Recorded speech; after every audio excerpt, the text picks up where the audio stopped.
一个工地挖出了5口棺，4个有瓤，1个没有。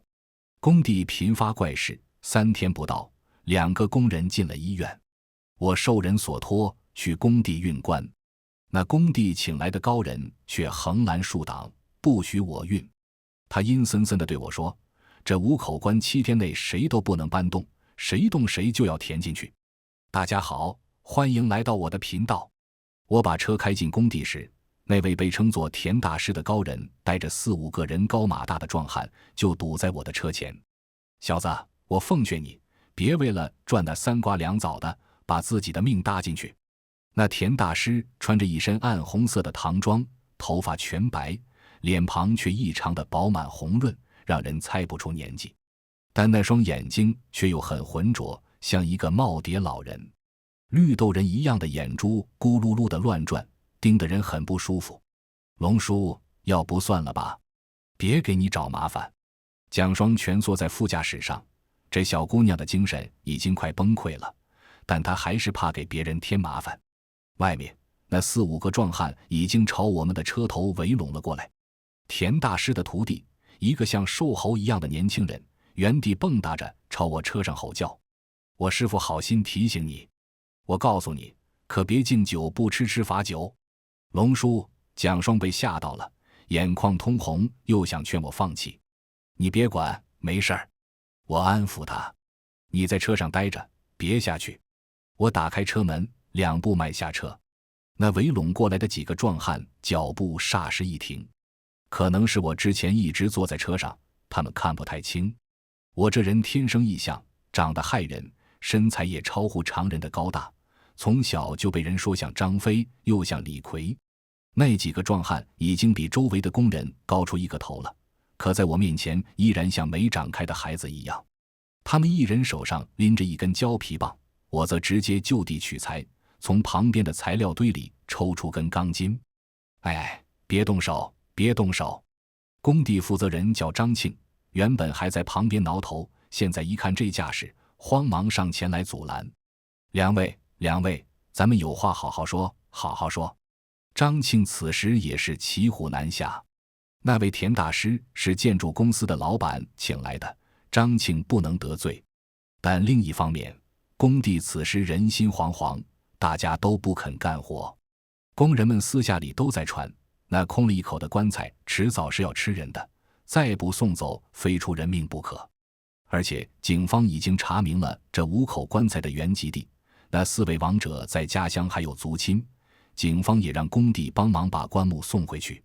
现在出了这么多怪事，工地的司机根本不敢碰那5口棺，更不要说把棺材送回去了。我这个送上门的大车司机简直像是天上掉下来的。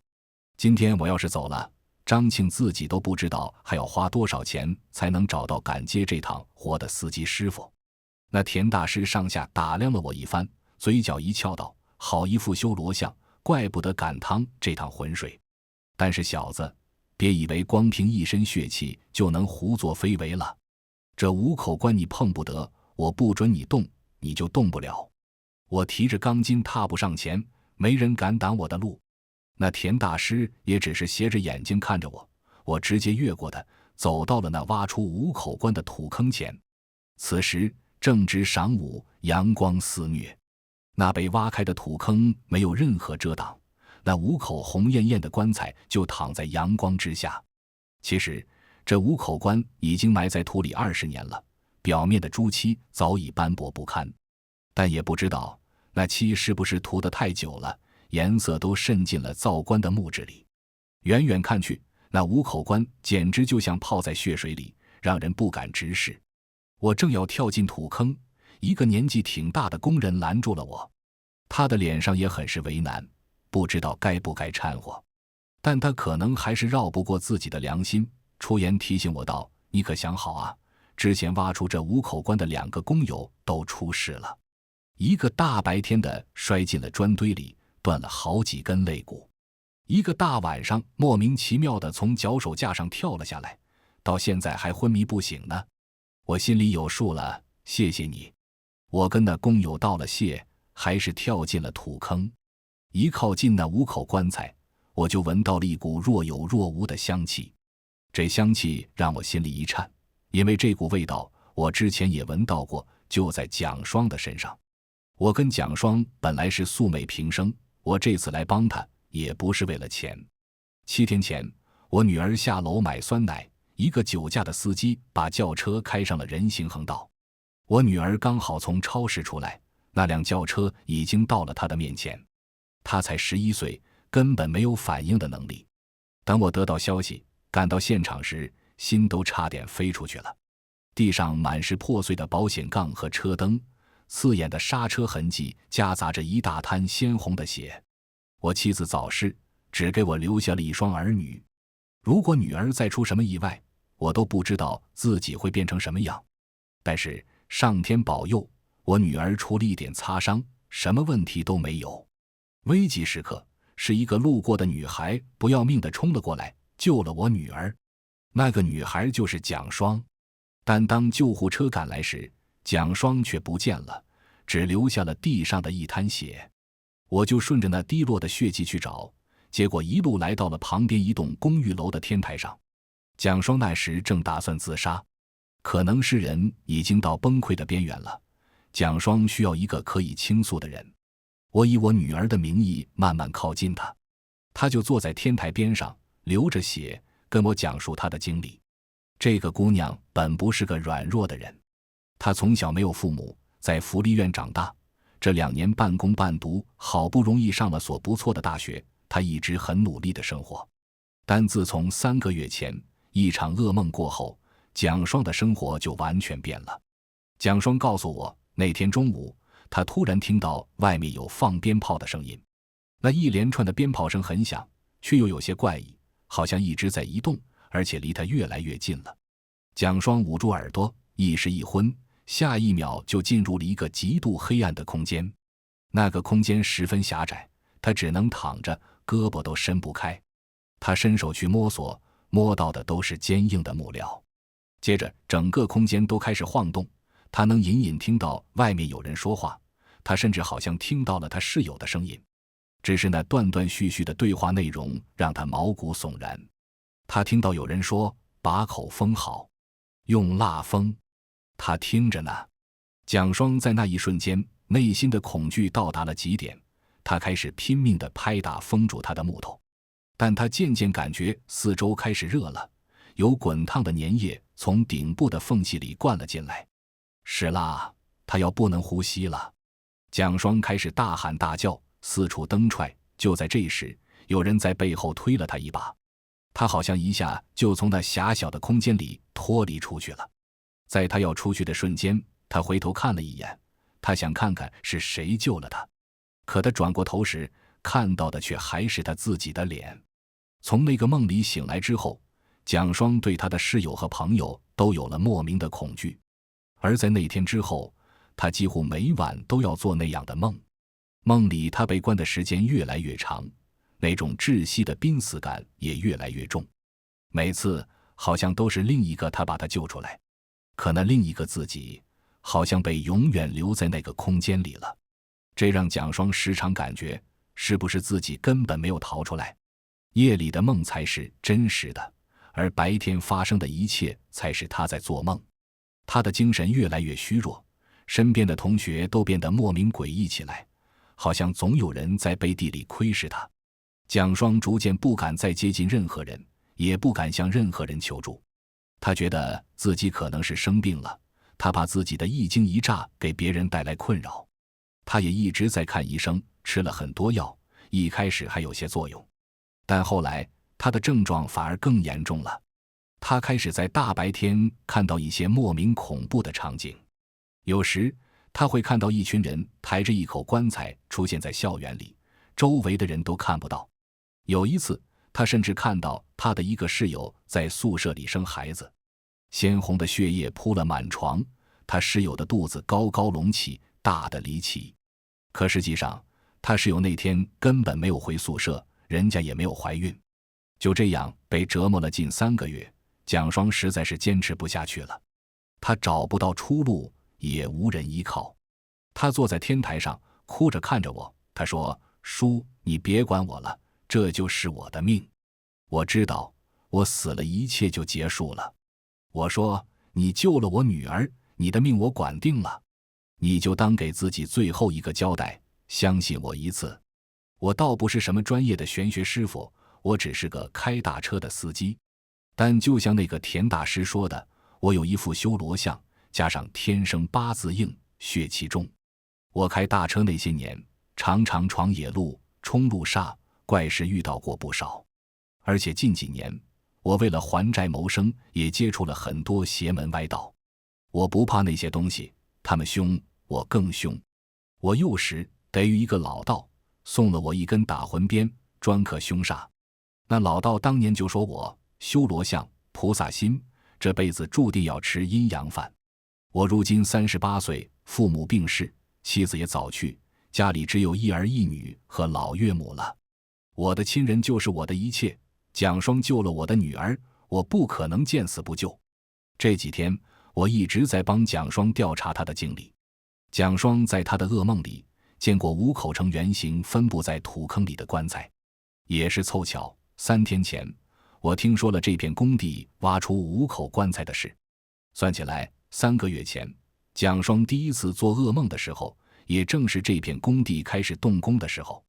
我们也找了有能力的师傅给蒋双看事儿。那师傅说，蒋双跟那5口棺渊源颇深，这一次是九死一生，而那唯一的生路就在送棺回乡上。我这才带着蒋双来到了这片工地。这片工地原本是座大型商场，建成至今有20年了。听说初代老板来自港台，当初修建的时候就请了很多大师来测算风水。商场建起来以后，生意异常红火，曾经是这座城市最繁华的所在。不过那繁荣并没有一直持续下去。这商场开业几年后，就有了闹鬼的传闻，而且越传越神，慢慢的大家就都不愿意去了。大概5、6年前，这商场彻底关门了。如今这里要兴建城市公园，所有建筑都要推倒。而挖出那5口棺材的地方，就在这座商场正前方的花坛里。曾经那花坛也是这座商场的标志。从高空看下去，那花坛就像一扇古色古香的大门。那5口艳红的棺材在青天白日里也瘆人的透着阴寒。没有工人赶上前帮我抬棺，我打算先用绳子把棺材绑上，然后借用工地的吊车把5口棺运上我的车。我拽着绳子去绑棺材时，好多围观的工人都在倒抽凉气。那5口棺看起来都是砂木的，并不宽大，比寻常棺材要小上1圈，一个也就200-300斤。抬起棺材，套上绳子，对我来说并不难。但我忽视了那位田大师。他阴恻恻地走到土坑边，两手拄在拐杖上，微微一用力，我刚刚抬起的棺木就扑通一声落了回去。我咬紧牙关，青筋直冒，胳膊上的肌肉都绷了起来。可那棺材就好像定在了地上，纹丝不动。我看那田大师嘴角微翘，得意洋洋地看着我。他之前说了，这5口棺他不让我动，我就不能动。可我不信那个邪。我抓牢棺身，屈起膝盖，脚掌扒住地面，力从地起，一根根青色的经络从我的小腿蔓延到上臂。姓田的手里的拐杖开始不住地颤抖，他有些惊愕，抬眼瞪我。我低吼一声，猛地起身。那棺材微微一晃，接着嘎吱一声，被我生生拔了起来。与此同时，姓田的手里的拐杖左右一折，瞬间4分5裂。师傅，他的小徒弟慌忙扶住他，我则稳稳地用绳圈套上棺木，一一拴牢。这时那股若有似无的香气似乎更浓了，我依稀像是听到了有人在笑。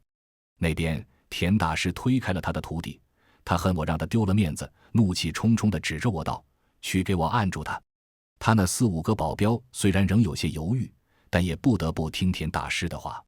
其中一个率先跳下了土坑，直奔我而来。我刚放下1口棺，还未上前，没想到那人就凭空一个踉跄，直接身子一歪，磕到了1口棺材上。到底是个5大3粗的男人，他扶着棺材晃晃悠悠地站了起来。没想到他的额头竟然当即陷进去一大块，血流如注，那洒下来的深红液体不少落在了棺材上，转瞬间就被那艳红的棺木吸收了。出人命了！妖官杀人了！围观的人群里不知道谁喊了一声，本来就害怕的工人们顿时四散奔逃，现场一度混乱的不知所以。这下负责人张庆再也忍不住了，他跑到田大师跟前说道：大师，这五口棺必须得送走了，你再这样搞下去，我们工程不用开了。那田大师还没说话，我突然听到混乱的人群里，蒋双边哭边喊我：龙叔，龙叔，你没事吧？龙叔。蒋双看到人群四散，很多人在喊出人命了，他生怕是我出了事，慌慌张张地下了车，跑来找我。那田大师一眼就看到了跑到土坑边的蒋双，原本愤怒的表情瞬间变了，他那双滴溜溜乱转的眼珠泛起了金光。他看看蒋双，又看看我，随即一扯嘴角道：也罢，既然这位兄弟不顾危险，非要走这一趟，那我也不多事了。不过我跟你们公司刘总好歹是朋友，也不能见死不救。这样，让我的徒弟范谦跟你们走一趟，万一路上出了什么事，他也能帮你们一把。张庆也没想到，这位田大师变脸比翻书还快，但总算可以把这烫手山芋扔出去了。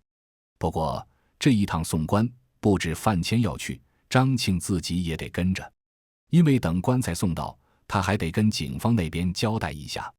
那磕了脑袋的保镖被送去了医院，人倒是没死，但貌似也被吓得够呛。最后还是我自己把那五口棺材搬上了车。这时候也没什么好讲究的了，五口棺都是叠着放的，我用绳子固定好，外面罩了一层黄绸，一层白布。出发前我又绕着车烧了些纸钱元宝，算是买路钱。我本来是不打算带那个范谦的，但蒋双这一趟是九死一生，那个田大师知道的肯定比我们多。我把他徒弟握在手里，必要的时候说不定能帮我们一把。上车后，我让范谦坐在副驾驶，蒋双和张庆坐在后面。范谦还不太乐意，嘴里一直嘟嘟囔囔的，但他多少有些怕我，也不敢明目张胆地说什么。那五口棺的原籍地在一个比较偏僻的村子，离我们并不算远。我们中午出发，天擦黑前应该就能到了。等车带着那五口棺材终于开出了工地，张庆才长长地吐出口气。他掏出根烟递给我，我们早上来找他时，有那个田大师在，交流的一直不太顺畅。他对我和蒋双的突然出现多少有些好奇。兄弟，贵姓啊？龙长栋。不知道是不是我敏感，坐在副驾驶的范谦听到我名字那一刻，突然转头看了我一眼，但他很快又别过头去了。龙哥开车挺长时间了吧？这活儿我们工地的师傅死活都不肯干，龙哥怎么突然找过来了？我们跟这五口棺有点渊源。我没有细说，张庆也是个会看人办事的，也没有再细问，只叹了口气道：能平安送回去就好，可别再出什么幺蛾子了。警方是怎么知道这些棺材该送去哪儿的？我开口问道。警方第一天来的时候就开棺检查了。张庆倒也没有隐瞒，那棺材里都有名牌，死者的姓名籍贯刻得清清楚楚。因为不是古棺，说不定还有家人，警方就没有回收，跟当地部门核实了一下，确认是自然死亡，就让我们负责送回去了。范谦坐在副驾驶上，撇着嘴冷哼了一声。我也没有搭理他，继续问张庆：开棺那天你们看到尸骨了吗？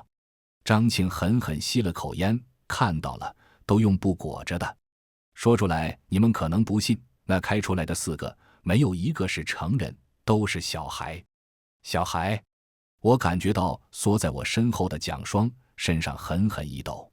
可不是，哎，真是作孽啊！除了那口空棺，其他棺材上都不止钉了钉子，棺口还都用蜡封上了，开棺都费了好大劲呢。张庆是干土木的，在要拆除的老建筑下挖出东西这种事儿，他也不是第一次见了。那五口棺很明显就是被人故意埋在花坛下的，而且时间也正好是20年前。想当初这家兴商贸在咱们这儿多火爆啊！我小时候家里想在那儿租个店铺，都得又托关系又找人的，谁知道这背后搞这种事儿啊？那口空棺里有其他东西吗？我继续问道。有块烂木头，也用白布裹着的，不过没有尸骨。说话间，我们已经开上了高速，可能是刚过了中午的缘故，地面的温度有些高，车厢里也很闷。我开了窗，但窗外一点风都没有。我又把窗户关上，开了空调。车内的几个人都有些燥热，矿泉水连开了好几瓶，空气里才有了一丝丝凉意。突然间，我又闻到了那股香气。那股香气像是一种木质香，可闻久了却让人感觉油腻腻的，像是某种高脂的味道。我第一次闻到是在天台上，是蒋双打算自杀的时候。但我事后问过蒋双，他自己什么都没闻到，也没有用香水的习惯。就在这时，我的视线扫过后视镜，突然发现张庆正在瞪着我。但当我转过头时，张庆却是扭着脸看着窗外的。我隐隐感觉有些不对，尽量让自己把注意力放在开车上。可紧接着，蒋双突然大喊了一声，他一边拼命地把自己缩成一团，一边指着张庆喊道：“你别过来，你别过来！”张庆愣愣地看着蒋双，他没对蒋双的喊叫做出什么反应，反而突然扑向前排，想抢我手里的方向盘。我握紧方向盘，反手给了他一肘。张庆被我打得闷哼了一声，缩了回去，捂住了脸。我在这时突然想起副驾驶上的范谦，好像就他一个人什么事儿都没有。我转头看向他，却见他闭着双眼，左手掐着诀，嘴里念念有词。我抽出打魂鞭，回手就给了他一鞭。鞭子凌空一响，空气里那股香气顿时淡了不少。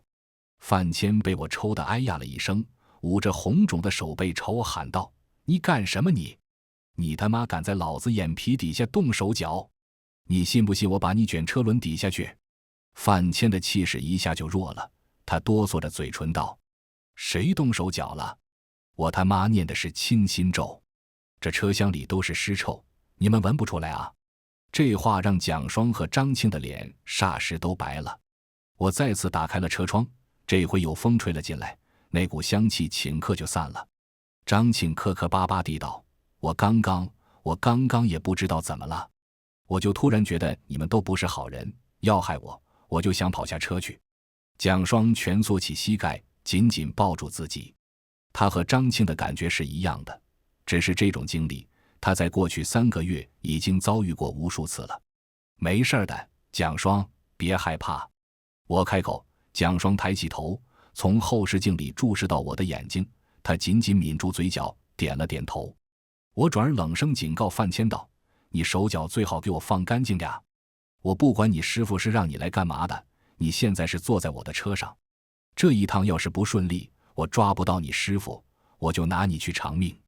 你要不信，你就试试。”范谦的视线一阵躲闪，最后落到我手上的打魂鞭上，然后又慢慢移开。我知道了，我不敢的。我们开到了下午4点多，距离目的地没多远了。但因为之前喝了太多水，车上的人实在憋不住了，我就找了个最近的服务区停下了车。这个服务区不大，只有个小超市和一间公厕。这个时候天上的太阳还是很大，周围很安静。几个临时休息的司机师傅都在阴凉处躺着睡觉。蒋双也去上厕所了，我告诉他有事就大叫，我就在外面。小超市的老板娘这时候走了出来，是个盘着麻花辫的中年女人。她嘴角有颗痣，冲我招手道：“师傅，吃不吃盒饭啊？我们店里有盒饭，新做出来的。”我摆了摆手：“不用了，我们吃过饭了。”我绕到车后，检查车上的固定绳牢不牢固。这时候在旁边乘凉的司机随口问道：“去哪儿啊？这条路上大车可不多见啊。”“去小姑村送点东西。”我回答道。“怎么去哪儿？”那司机一听村名就皱起了眉：“去那儿你可得当心跑单啊，那是我们这附近有名的懒汉村。一个村子的人平时也不种地，也不出去打工，听说是曾经富裕过，现在还在等着天上掉馅饼呢。平时就靠外嫁姑娘赚点彩礼钱混日子。这种村子，那当初是怎么富裕起来的？那谁知道？那司机摆了摆手，那村子偏也不怎么跟外面接触，大家都传他们从前净干些不干净的买卖。这时候，蒋双从卫生间回来了，他埋着头也没跟我说话，直接就往车上爬。我走过去问他：“你饿不饿？这超市里有盒饭。”蒋双的动作一顿，攀着车门的手发出了咯噔的一声。我觉得有些不对劲，蒋双，你怎么了？蒋双这时候缓缓地转过了头，他的脸竟然是一片空白，没有五官。我慌忙要抽出打魂鞭，却又突然听到了蒋双的叫喊，那声音是从卫生间的方向传来的。我没工夫再理会眼前这个东西，转身跑向卫生间。这时候女厕里也没有其他人，我直接冲了进去。蒋双在最里面的隔间里，他拼命地拍打着隔间的门：“救救我，龙叔，救救我，让我出去！”我伸手想去拽隔间的门，却发现那门没有把手，就像一块完整的木板直接堵在那儿。我后退了2步，一脚踹了出去，隔门咚的一声弹开，可我却没有看到蒋双。刚刚还在我耳边的哭喊和拍打声也在顷刻间消失了。蒋双，我喊了一声，没有人回答我。这时候我感觉到了一股冰冷的视线，我从卫生间的窗户向外看去，却见蒋双就站在不远的地方，呆愣愣地看着我。他的身体映在阳光下，正在一点一点变淡。我正想冲出去，那股若有若无的香气又飘飘忽忽地拦在了我的鼻端。我觉得有些不对劲，转头去看那几个厕所隔间。我刚刚踹开的隔门，不知道什么时候又关上了。此时这间狭小的厕所里，那5个隔间都紧闭着门，无声地立在那儿。天空飘过来一朵云，暂时挡住了阳光。光线暗下来时，厕所里哪还有什么隔间？明明是那5口棺材，它们静默地竖立在墙角，大红的棺身将厕所的地面都映出了一片血色。我缓缓转过身，慢慢地抽出了打魂鞭。突然，那棺木里传来了砰的一声，像是有人在拍打棺盖。紧接着，那5口棺木里都传出了拍打声。龙叔，龙叔，救我！我又一次听到了蒋双的哭喊，但那声音是从5口棺木里同时发出来的。我不知道哪一个是真正的蒋双，还是5个都是。我攥紧了打魂鞭，蒋双的声音越来越虚弱，越来越绝望。那砰砰砰的敲打声好像直接敲在了我的胸腔上。我强迫自己冷静下来，仔细观察那5口棺材。终于，我发现了一点不对劲。中间那口棺材的边缘没有封蜡的痕迹。张庆曾经说过，除了那具空棺，其他4具棺材都用蜡封住了棺口。我快步上前，一边打在了中间那口棺材上。阳光重新映进来时，狭小的卫生间恢复了原来的样子。我从中间的隔间里救出了昏迷的蒋双。我把蒋双背出来时，超市的老板娘还以为他中暑了，给他喂了水又喂了药。过了好半天，蒋双才醒过来。他醒过来后一直在哭，身体控制不住的发抖。等蒋双恢复了一些，我让3个人立马上车，我们不能再耽误了。车子启动时，太阳已经偏西了。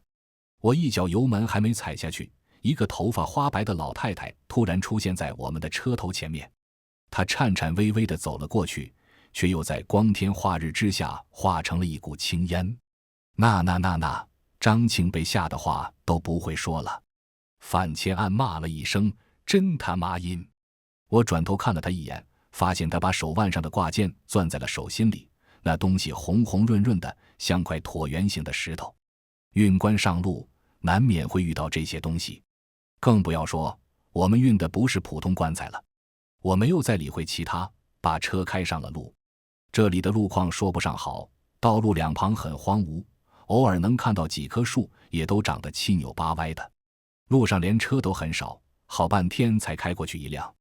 眼看着天色越来越晚，我们在笔直的公路上一直向前，却迟迟没有找到通向小姑村的路口。我重置了好几次导航，可导航的声音却似乎越来越机械。那僵硬的男声一直在重复着：向前500米，再向前500米。终于，天彻底黑了下去。我们本来只有1个小时的车程，可现在已经晚上7点了。这不对劲儿。范谦一直紧紧攥着他的挂坠，另一只手在他的包里掏了半天，掏出一张符纸，用打火机点了，扔到了窗外。可情况并没有任何改变。张庆牙齿都开始打颤了，他扒着范谦的肩膀道：大师，这是怎么回事啊？鬼打墙吗？是鬼打墙就好了。范谦咬着牙，望着前面似乎永远没有尽头的公路，恐怕是我们运的棺材太邪了，眼下已经走到阴路上来了。啊！张庆赶忙抖着手来拉我：龙哥，要不咱先停下吧？咱们先停下，等天亮再说。我从后视镜里瞄到蒋双越发苍白的脸，直言道：不停，我们今天必须把棺材送到。我点了根烟，别到窗外，烟很快就熄了。范谦对此嗤之以鼻。这时候，我们前面的路突然岔开，护栏向两边延伸，一条向左，一条向右。完了！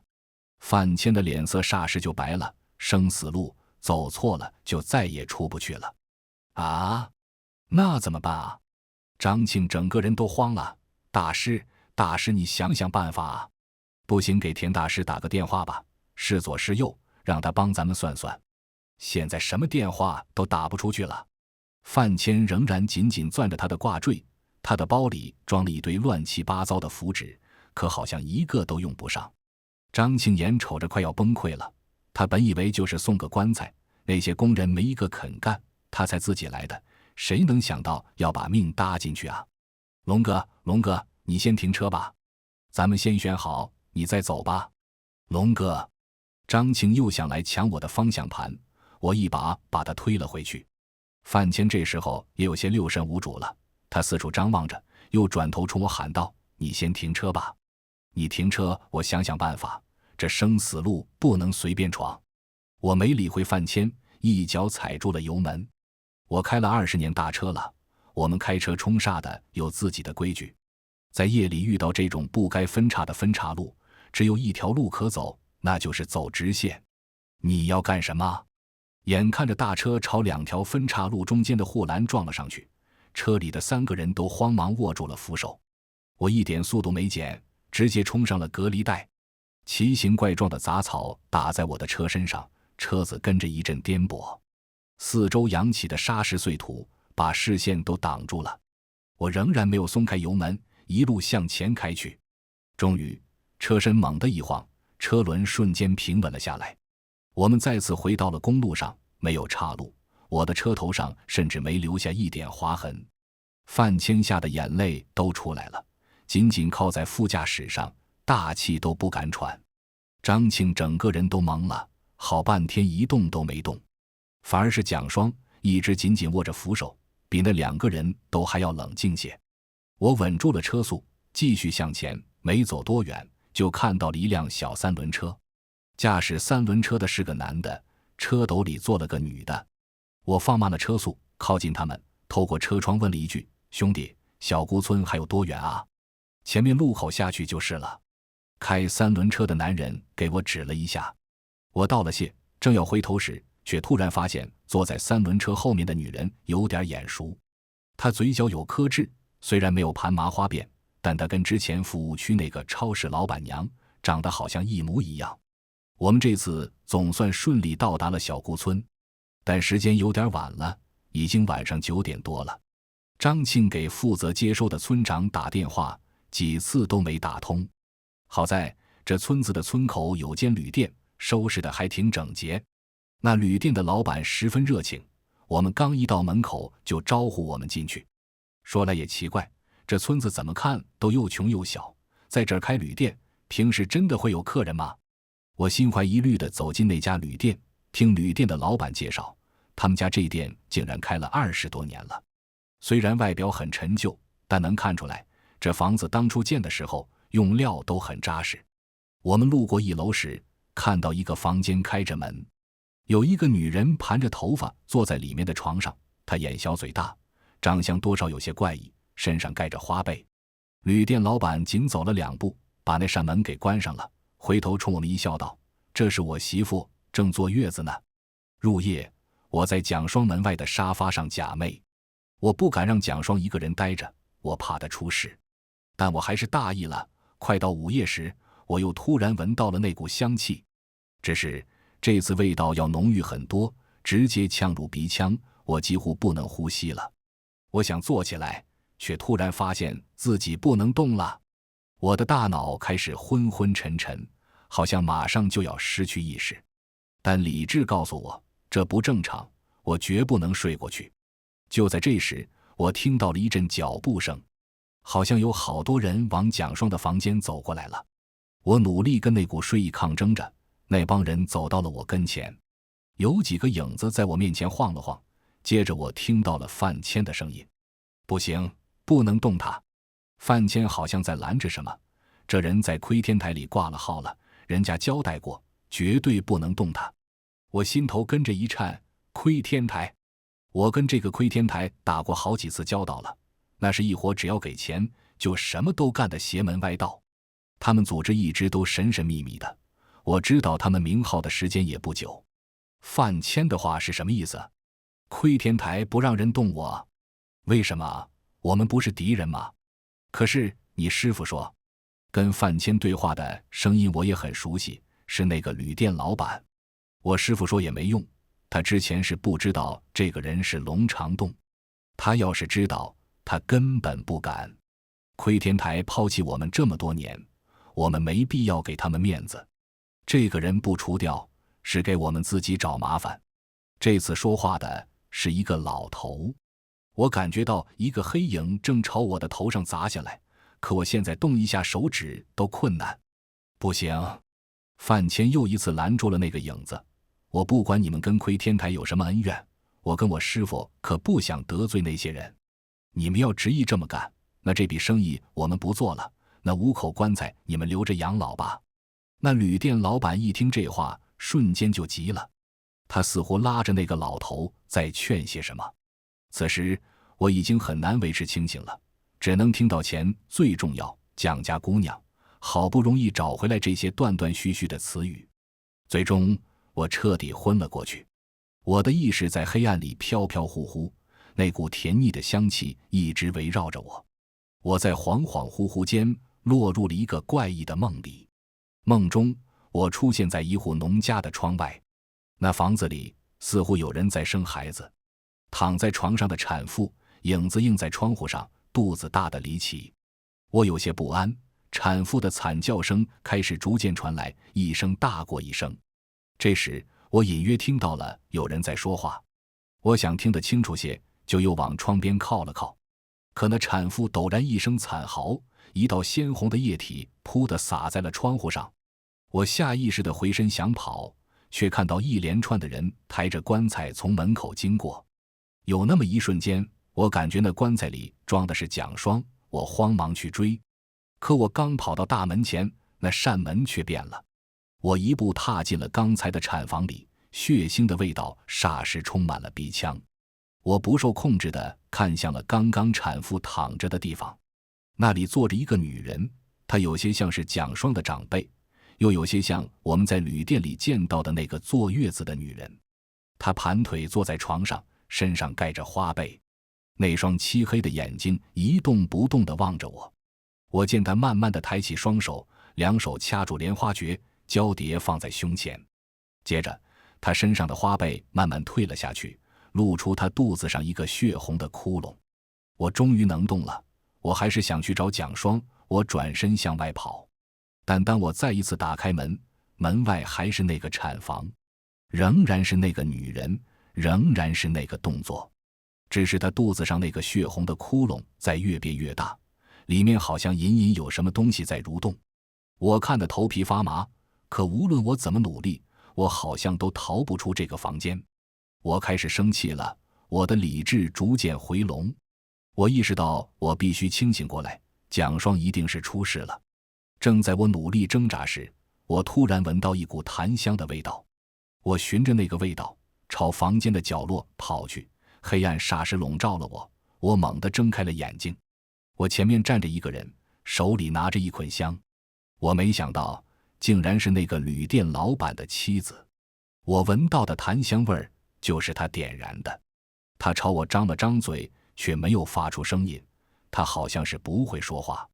我快速站了起来，顺着他的视线转头一看，蒋双房间的大门敞开着，里面一片凌乱。蒋双已经不见了，他被那些人给带走了。他们去哪儿了？我抓着那个女人问，那女人摇了摇头。我不敢耽搁，急忙往外跑。路过张庆的房间，看到张庆房间的门竟然也开着，张庆被人捆得像粽子一样扔在地上。你怎么样？我冲进房间给张庆松绑。他们把蒋双抓走了。这个村子里的人都有病。张庆看起来没受什么伤，就是情绪很激动。我听到动静出去看，他们就打我。我还听他们说要把蒋双放进棺材里，说什么就差他一个五鬼运财阵就成了。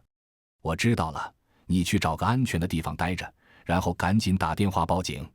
我跑出旅店，就见我车上已经空了，那5口棺材被他们运走了。此时还是深夜，这个村子并不大。我向村内没走多远，就看到一个老头带着几个男人走进一个房子，他似乎是去取什么东西，很快又出来了。我在后面悄悄跟着他们，在经过那间房子时，我借着没关严的房门往里看了一眼。没成想，我竟然又看到了一张熟悉的脸。房子里的女人和那个旅店老板的妻子长得一模一样，可他们肯定不是同一个人。这女人在房间里哄着自己的孩子，她的面前放着3个同样大小的襁褓。我一下意识到了什么，这个村子里似乎有很多双胞胎，甚至是3胞胎。那个服务区的超市老板娘很可能也是从这个小姑村嫁出去的。我依稀记得那个老人在我昏迷前说的话，他说窥天台抛弃了他们。那么当初窥天台又是为什么选中了这个偏远的小乡村？这个村子里的人如此懒怠，从前如果不是有人供养，他们又怎么可能富裕过？这一串的联想让我毛骨悚然，我不禁又想到了那埋在风茂商厦前的5口棺材，那所谓的五鬼运财阵。那些东西一次次出现在我眼前，一个个都跟蒋双长了同一张脸。所以那所谓的五鬼其实指的是活生生的5胞胎吗？我跟着那几个人一路到了村子的最里头，那里似乎是一处祠堂，有个宽广的大院子。那5口红棺就放在院子的一角，就像刚被挖出来那样，头对着头呈圆形分布。蒋双被绑缚了手脚，扔在院子中央。我看到了旅店老板和范谦，范谦抽着烟独自站在角落里。院子里站了不少男的，也有女的。我看到了好多相似的面孔，看来我的猜测没错，这个村子果然盛产多胞胎。我刚刚跟着的老头看起来就是村长了。他让人把蒋双压了起来，跪在地上。他拿着一本村规，装模作样地说：20年前蒋家犯了规矩，偷偷调换了鬼胎，让你多活了20年，也让村子被穷困折磨了20年。如今祖上有灵，也该你蒋家偿还当初犯下的罪过了。今日就送你重新入关，也许你牌位日后进入村中祠堂，受后人供奉，来世得享香火富贵。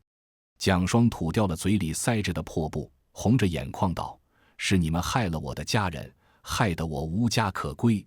你们这帮变态恶魔，我才不稀罕进什么破祠堂，你们都该遭报应。今天我就是死了，我也要变成鬼，拉你们陪葬。蒋双的嘴被重新堵了起来，这姑娘被一路抓到这儿，估计也从这些人的对话里拼凑出了当年的真相。他们一家是被当成了做五鬼运财阵的材料，那5口棺被卖给了嘉兴商贸，给村子里换来了供养和富贵。那老村长面部红心不跳的，让人拿来了酒，压着蒋双向着祠堂跪下。院子里的人点亮了火把，照亮了祠堂的内部。我一眼就看到了祠堂中央供奉的神像，那是一个女人，盘腿坐着，两手掐着莲花诀，在她的腹部附近围着5个孩子。更瘆人的是，那神像之下摆着密密麻麻们的牌位。这时候，有人手拿白布靠近了蒋双，直接裹在了他的脸上。不能再等了，我直接捡起了旁边立着的木头门栓，冲进了院子。院子里的人还没反应过来，我一栓砸倒了那个正往蒋双身上缠白布的人，然后一手勒住了村长的脖子，直接把他从地上拎了起来。都别过来，我们已经报警了。范谦大概也没想到我会突然出现，瞪着眼睛愣在角落里。这时候旅店老板头一个跳了出来，不成功便成人，大家别管村长，先把那女的塞棺材里，不许动。我没想到这村子里的人真的是一点人情味都没有，好几个人压根不管村长死活，直接扑向了蒋双。我只能扔了村长，一脚踹倒一个，先把蒋双从地上拽了起来。蒋双身上的绳子绑得并不紧，被我拽了2下基本松脱了，但对面人太多，我背上狠狠挨了一下。蒋双也被人扯了过去，这姑娘拼命挣扎，但双拳难敌4手，她很快就被反扭住了胳膊，让一层白布直接裹在了她的脸上。就在此时，阴风乍起，一阵血腥味伴随着女人的尖叫，似乎从遥远的山间直接穿越而来。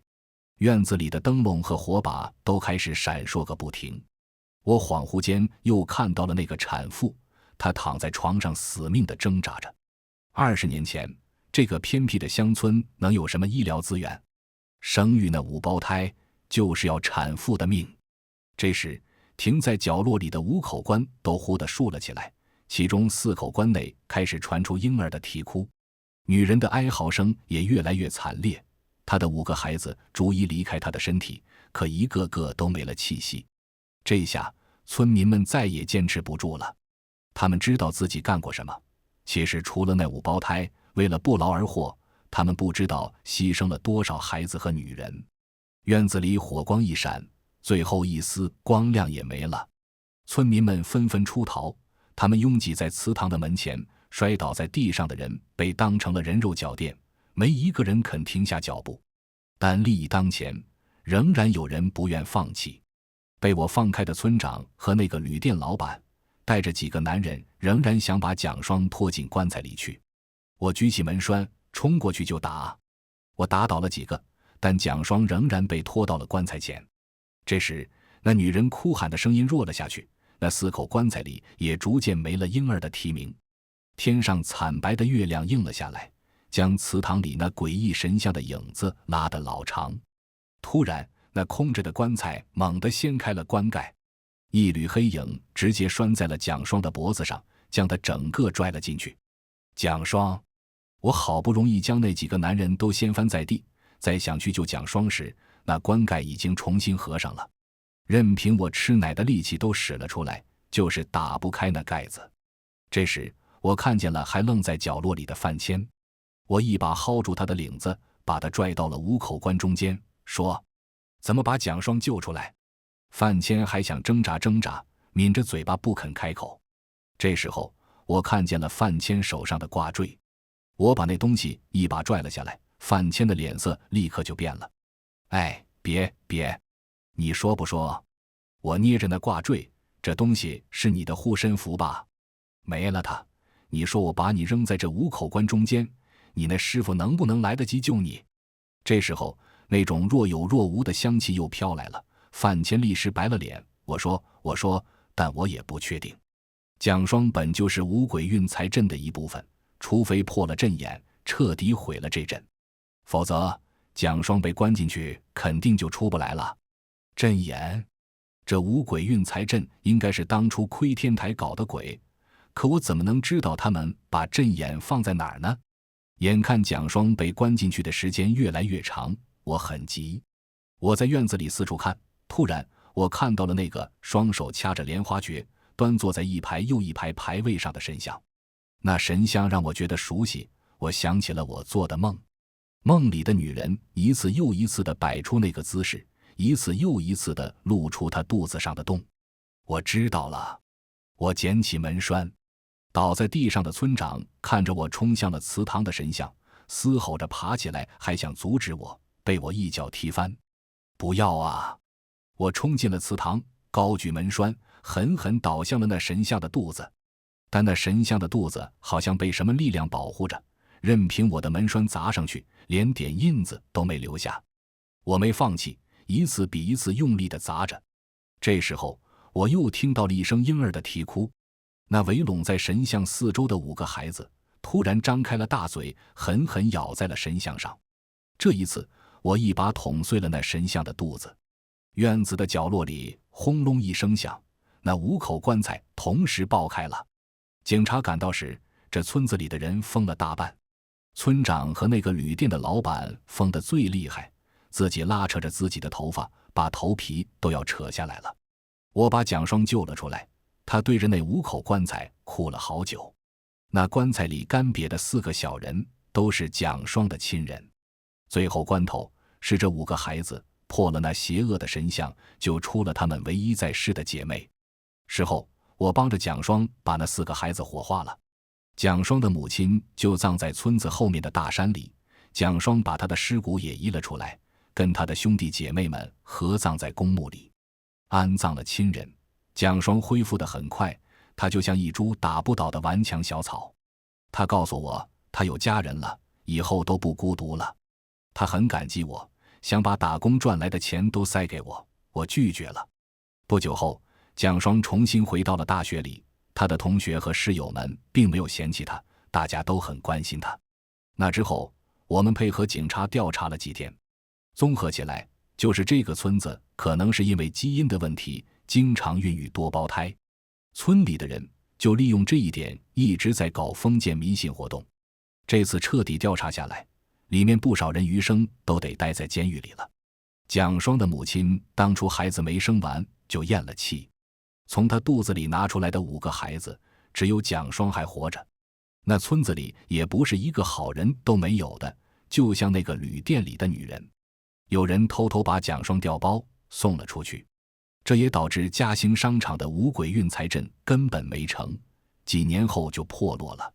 窥天台一直隐藏在幕后，20年前的五鬼运财阵失败后，他们就抛弃了这里，警方也查不出他们，反倒是田大师和范谦都被抓了。那个田大师是听说了嘉兴商场拆迁，想捡个漏，偷偷把那5口棺运走。他没遇到蒋双前，本来是想用工地的工人去填棺的，可惜没成。我也申请见了那田大师一面，本来想问他窥天台的事，但他明显很怕那个组织，什么都不肯说。于是我问了我自己，我想知道为什么范谦说窥天台不让别人动我。田大师想了想，摇摇头道，别的我不知道，我只知道一点，你手里的那根打魂鞭就是窥天台的东西，而且是窥天台曾经的3大至宝之一。我不知道这意味着什么，但我知道我跟这个窥天台的恩怨还远远没有完结。全文完，感谢您的观看，每天上新精彩小说，喜欢就订阅吧。